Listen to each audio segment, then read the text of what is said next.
Hi hello నమస్తే. ఇంకొక మంచి రెసిపీతో మీ ముందుకు వచ్చేసానండి. అదేంటంటే బెండకాయని ఎప్పుడైనా ఇలా ఫ్రై చేశారా? చాలా బాగుంటుంది. బెండకాయ అలాగే బంగాళదుంప ఫ్రై చపాతీతో చాలా బాగుంటుంది, లేదా రసం అన్నంతో కూడా బాగుంటుంది. లేట్ చేయకుండా ఇంకా చూసేయండి. ముందుగా స్టవ్ పైన ఒక ప్యాన్ పెట్టుకొని, ప్యాన్ బాగా హీట్ ఎక్కాక దాంట్లోకి ఒక 2 టేబుల్ స్పూన్ దాకా ఆయిల్ వేసుకోండి. ఆయిల్ బాగా హీట్ ఎక్కాలి.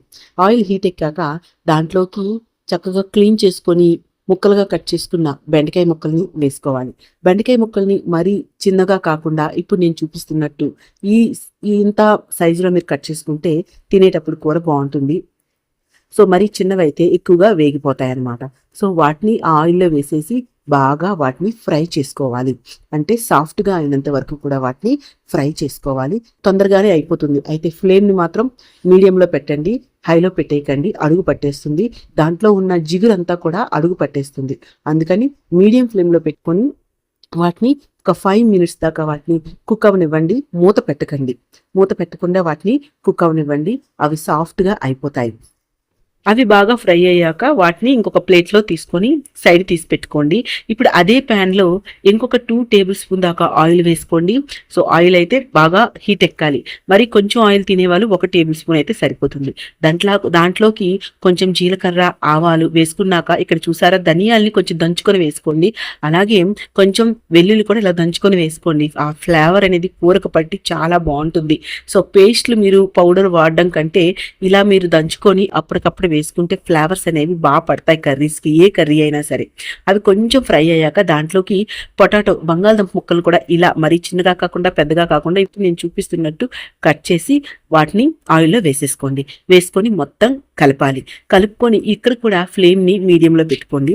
మీడియంలో పెట్టుకొని అవి బంగాళదుంపలు అనేవి సాఫ్ట్గా అయినంత వరకు కుక్ చేసుకోండి. అవి కుక్ అయ్యేలోగా స్టవ్ పైన ఇంకొక వైపు చిన్న ప్యాన్ పెట్టుకొని దాంట్లో ఇప్పుడు నేను చూపిస్తున్నట్టు శనగపిండి కొంచెం తీసుకోండి.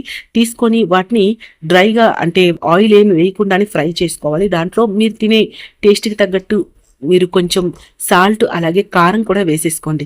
వేసుకొని మొత్తం 3 కూడా బాగా మిక్స్ అయ్యేటట్టు కలుపుకొని మనం స్టవ్ పైన ప్యాన్ పెట్టాం కదా, అది హీట్ ఎక్కాక దాంట్లో వేసి గోల్డెన్ కలర్ వచ్చినంత వరకు, గమగమ వాసన వచ్చినంత వరకు కూడా మీడియం ఫ్లేమ్లో లేదా లో ఫ్లేమ్లో వాటిని ఫ్రై చేసుకోవాలి. అయితే ఇక్కడ మరి చూసుకోండి, అది అడుగు పట్టేస్తే మొత్తం పాడైపోతుంది.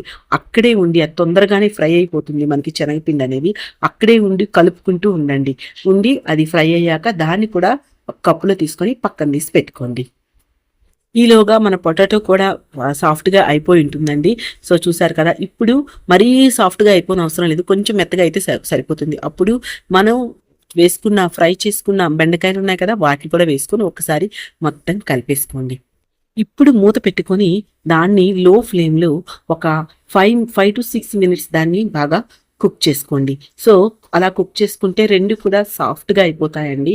సో చూసారు కదా, అడుగు పట్టకుండా మొత్తం కూడా సాఫ్ట్గా అయినంత వరకు కుక్ చేసుకోండి. మనకి ఈ మొత్తం ప్రొసీజర్లో ఎక్కడ కూడా హైలో పెట్టకండి. సో హైలో పెడితే మొత్తం అడుగు అంటేస్తుంది అనమాట. సో మనకి కూర అనేది టేస్ట్ పోతుంది. సో అలా అయిపోయాక ఇప్పుడు మనం రెడీ చేసుకున్న శనగపిండి పౌడర్ ఉంది కదా, దాన్ని వేసుకొని ఇప్పుడు కొంచెం ఉప్పు సరిపోదు అనుకుంటే ఇంకా కొంచెం సాల్ట్ వేసుకోండి. అలాగే గరం మసాలా, నేనైతే గరం మసాలా వేసాను, ఇంకేమీ వేయలేదండి. మీకు కావాలంటే కొంచెం మీరు మళ్ళీ ధనియా పౌడర్, జీరా పౌడర్ కావాలంటే వేసుకోవచ్చు. మీరు కొంచెం పసుపు, ధనియా పౌడర్ అలాగే మీకు టేస్ట్కి తగ్గట్టు ఉప్పు కూడా వేసుకోండి. నేనైతే పసుపు వేసాను, గరం మసాలా వేసానండి, సాల్ట్ వేసాను అంతే. ఇంకా నేనేమైతే వేయలేదు. సో ఇలా మొత్తం కలుపుకోండి. ఒకసారి కలుపుకొని మళ్ళీ కూడా దాన్ని మూత పెట్టేశారనుకోండి, ఒక 5 మినిట్స్ లో ఫ్లేమ్లో మూత పెట్టేస్తే ఆ ఫ్లేవర్స్ అన్ని దానికి పడతాయి. సో కర్రీ కూడా రెడీ అయిపోతుంది. సో చూసారు కదా, దీని చపాతీతో కానీ రసం అన్నంతో తింటే చాలా బాగుంటుంది. ఒకసారి మీరు కూడా లేట్ చేయకుండా ట్రై చేసేయండి. ఎలా వచ్చిందండి మీ ఒపీనియన్ కామెంట్ సెక్షన్లో షేర్ చేసుకోండి. నచ్చితే నా ఛానల్లో చాలా మంచి రెసిపీస్ ఉన్నాయి, వెళ్ళి చూడండి.